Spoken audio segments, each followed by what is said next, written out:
Bollywood actress Monika Bedi आज अपना 46वां जन्मदिन मना रही हैं। मोनिका बेदी कभी इंडस्ट्री की सबसे महंगी एक्ट्रेसेस में शुमार थी। मोनिका बेदी कई बड़ी फिल्मों का हिस्सा रही थी, जिनमें से अधिकतर मूवीज हिट साबित हुई थी। जब मोनिका करियर की ऊंचाइयों को छू रही थी, तभी उनकी जिंदगी में कोई ऐसा आया जिसने उनकी पूरी जिंदगी बदल कर रख दी। यह शख्स था अंडरवर्ल्ड डॉन अबू सलेम। एक समय पर अबू सलेम के साथ मोनिका बेदी की लव स्टोरी हर तरफ चर्चा में थी। अबू सलेम से प्यार करने का मोनिका बेदी को बहुत बड़ा खामियाजा भुगतना पड़ा था। चलिए आज मोनिका बेदी के जन्मदिन पर आपको बताते हैं उनकी और अबू सलेम की लव स्टोरी के बारे में। मोनिका बेदी ने खुद ही अबू सलेम संग अपनी लव स्टोरी का खुलासा किया था और बताया था कि उन्होंने अबू सलेम का नाम तो सुना था, लेकिन उनके बारे में उन्हें कोई जानकारी नहीं थी।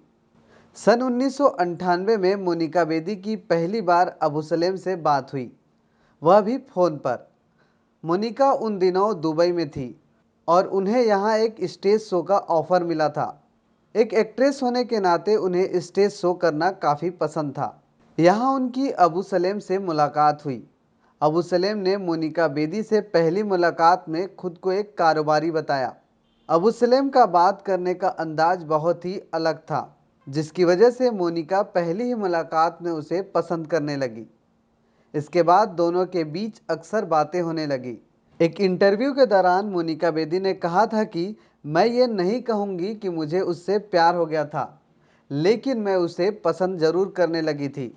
मोनिका आगे कहती हैं, मैं पूरे दिन बेसब्री से उनके फ़ोन का इंतज़ार करने लगी थी। मुझे नहीं पता था कि मैं किसी का इस तरह से इंतज़ार करूँगी। फ़ोन पर वह मुझे बहुत ही सुलझा और संजीदा इंसान लगता था। मैं अपनी सारी बातें, सारी परेशानियां उससे शेयर करने लगी थी। कुछ समय बाद हम इतने करीब आ गए थे कि अब वो हर आधे घंटे में मुझे कॉल करने लगा। मैं 2 बार दुबई में उससे मिली। इसके बाद मैंने उससे मुंबई आने को कहा तो उसने बहाना बना दिया।